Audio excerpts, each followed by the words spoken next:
इस वीडियो में हम Islamic Iqbal open university course code 247 के इंपॉर्टेंट क्वेश्चंस को डिस्कस करेंगे। चैप्टर नंबर 2 का लास्ट टॉपिक है वरासत। लास्ट वीडियो में चैप्टर नंबर 2 का फर्स्ट 2 टॉपिक ज़कात और उशर के इंपॉर्टेंट क्वेश्चंस को सॉल्व किया गया है। इसका लिंक आपको डिस्क्रिप्शन में मिल जाएगा। वरासत से क्या मुराद है? जब एक शख्स वफात पा जाता है तो उसके छोड़े हुए असासे को वरासत बोलते हैं।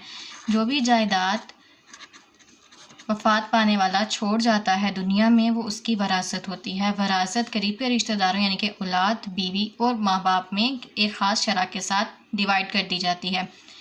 सबसे पहले बेवा का हिस्सा होता है। अगर औलाद है तो बेवा का हिस्सा 1/8 होगा, और अगर औलाद नहीं है तो बेवा का हिस्सा 1/4 होगा। बेटी का हिस्सा 1 होता है और बेटे का हिस्सा 2 होता है, यानी कि बेटी से दुगना बेटे का हिस्सा होता है। बस ये 3-4 पॉइंट याद रखने वाले हैं और सवाल सॉल्व करने बहुत आसान है। सबसे पहला सवाल है कि अगर एक शख्स ने अपने पीछे एक बेवा, एक बेटा और 2 बेटियां छोड़ी हैं, इनमें से हर एक के हिस्से की जायदाद में मालियत मालूम करें। जबकि जो जायदाद छोड़ी गई है उसकी मालियत 48 लाख रुपए है। हमने एक बेवा, एक बेटा और 2 बेटियों की जायदाद में से हिस्सा मालूम करना है। सबसे पहले अगर तो बेवा का जिक्र है सवाल में तो बेवा का हिस्सा निकाला जाएगा। कुल रकम है 48 लाख और बेवा का हिस्सा, अब औलाद है एक बेटा और 2 बेटियां, औलाद है इसलिए बेवा का हिस्सा होगा 1/8। 1/8 को कुल रकम के साथ मल्टीप्लाई कर देंगे। 8 जो है वो 48 लाख के साथ डिवाइड हो रहा है। 8 पहले 48 लाख लिखेंगे, तकसीम 8, 6 लाख। बेवा का हिस्सा बनता है 6 लाख।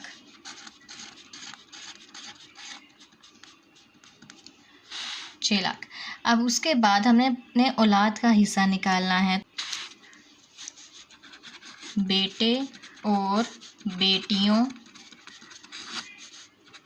के हिस्से, बेटा 1 है तो उसके 2 हिस्से होंगे, 2 बेटियां हैं, एक का हिस्सा और दूसरा हिस्सा, दोनों का 2 बेटियों का 1 हिस्सा और बेटे के 2 हिस्से होंगे, तो कुल मिला के हो गए 4 हिस्से। जो रकम बच गई है, यानी जो रकम बच गई है 48 लाख में से 6 लाख बेवा का हिस्सा निकालने के बाद जो रकम बच जाती है उसमें से बेटे और बेटी का हिस्सा निकाला जाएगा। बाकी रकम पहले मालूम कर लेंगे। 48 लाख में से माइनस कर देंगे 6 लाख को, हमारे पास बचता है 42 लाख। अब बेटे और बेटी का हिस्सा 42 लाख में से मालूम करना है। 42 लाख टोटल रकम बनती है। 42 लाख को 4 पर तकसीम कर देंगे। 42 लाख तकसीम 4, 10,50,000। अब एक हिस्सा बेटी का है तो हर बेटी का हिस्सा होगा 10,50,000। उसके बाद बेटे का हिस्सा, चूंकि बेटे का हिस्सा दुगना होता है तो 2 के साथ बेटी के हिस्से को मल्टीप्लाई कर देंगे। 2 × 10,50,000 इक्वल 21 लाख।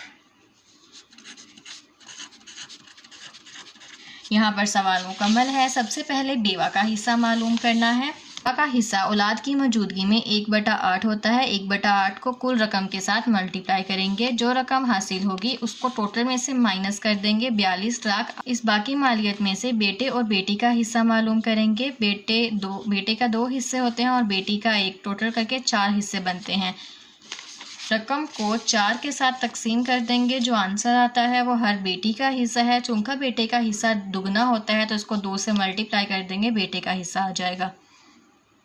क्वेश्चन नंबर 2 है कि अगर एक शख्स ने अपने पीछे एक बेवा और 4 बेटियां छोड़ी हों तो उनकी 4 लाख रुपए की मालियत की विरासत में से हर एक का हिस्सा मालूम करें। सबसे पहले बेवा का हिस्सा मालूम करना है। लिखेंगे कुल रकम इक्वल 4 लाख। उसके बाद बेवा का हिस्सा है 1/8। 1/8 के साथ इसको मल्टीप्लाई कर देंगे।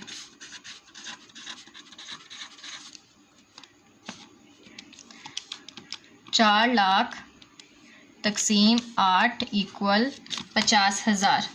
बीवा का हिस्सा बनता है 50,000। अब हमें बाकी की रकम मालूम करनी है। बाकी रकम मालूम करने के लिए 4 लाख में से 50,000 को माइनस कर देंगे।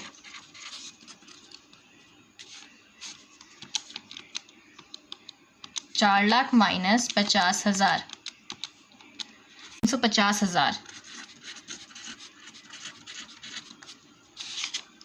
अब इस रकम में बेटी का हिस्सा मालूम करेंगे।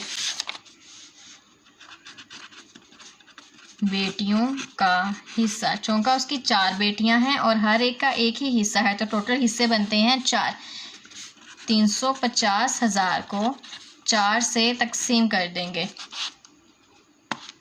तकसीम 4, हर एक का हिस्सा बनता है 875,000। हर एक बेटी का हिस्सा। यहाँ पर ये सवाल मुकम्मल है। सवाल था कि एक बेवा और 4 बेटियों का हिस्सा मालूम करना था। बेवा का हिस्सा होता है 1/8, तो कुल रकम को 1/8 से मल्टीप्लाई करेंगे और बाद में जो बाकी रकम बचेगी उसमें से चारों बेटियों का हिस्सा मालूम करेंगे। हिस्सा आता है 8,7500। क्वेश्चन नंबर 3 है कि असगर ने एक जायदाद 4,80,000 रुपये की छोड़ी। उसने अपने पीछे एक बेवा, 3 बेटे और 4 बेटियां छोड़ी हैं। जायदाद में से हर एक का हिस्सा मालूम करें। सबसे पहले कुल रकम लिखेंगे। कुल रकम है 4,80,000। बेवा का हिस्सा है 1/8, तो 1/8 को 4,80,000 के साथ मल्टीप्लाई कर देंगे। 4,80,000 तकसीम 8, 60,000। बेवा का हिस्सा बनता है 60,000। अब बाकी की रकम मालूम करेंगे। बाकी रकम 4,80,000 में से 60,000 को माइनस करने से हासिल होगी। 4,80,000 माइनस 60,000,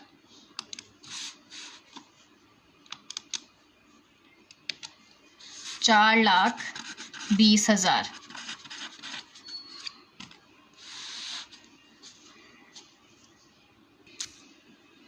अब हमें औलाद का हिस्सा मालूम करना है। इसके 3 बेटे और 4 बेटियां हैं।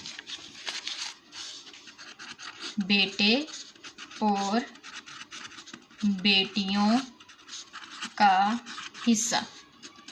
3 बेटे हैं तो हर एक का 2-2 हिस्सा लिखेंगे और 4 बेटियां हैं तो हर बेटी का 1-1 हिस्सा लिखेंगे। कुल मिला के 2, 4, 6, 7, 8, 9, 10 कुल मिला के हिस्से बनते हैं 10। जो बाकी मानदार रकम है इसको 10 पर तकसीम कर देंगे। 0 0 के साथ कैंसिल हो जाएगा।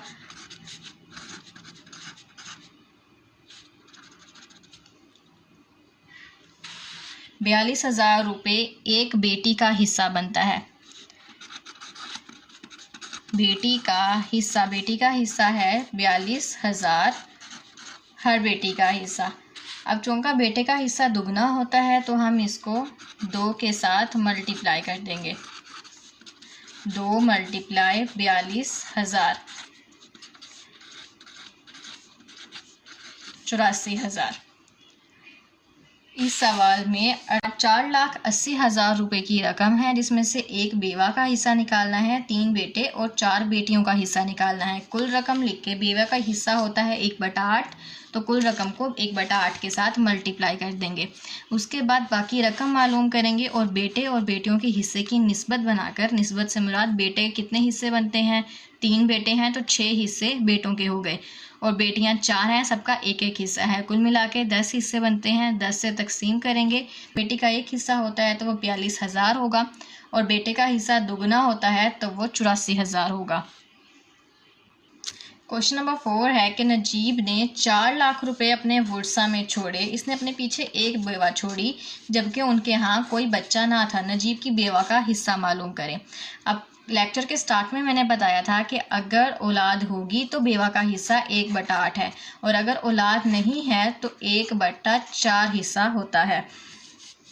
कुल रकम लिखेंगे 4 लाख, बेवा का हिस्सा मालूम करेंगे 1/4। 1/4 को 4 लाख के साथ मल्टीप्लाई कर देंगे। 4 1 बार 4, 4 1 बार 4, बाकी सारे ज़ीरो ऊपर चले जाएंगे।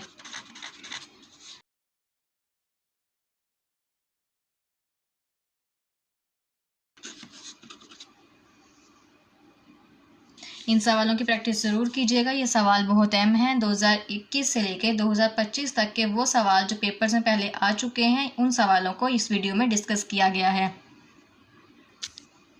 क्वेश्चन नंबर 5 है जो कि आप लोगों ने खुद सॉल्व करना है। एक शख्स ने अपने पीछे 45 लाख रुपए की रकम छोड़ी है। उसकी एक बेवा, 2 बेटियां हैं। हर एक का हिस्सा मालूम करें। सवाल बहुत आसान है, ये आप लोग खुद सॉल्व करेंगे और इसका आंसर कमेंट सेक्शन में लाजमी बताइएगा। अगर आपको कोई कन्फ्यूजन है तो आप अपना सवाल कमेंट सेक्शन में पूछ सकते हैं। नेक्स्ट वीडियो में चैप्टर नंबर 3 के इम्पोर्टेंट क्वेश्चंस को डिस्कस करेंगे। So don't forget to watch the next video.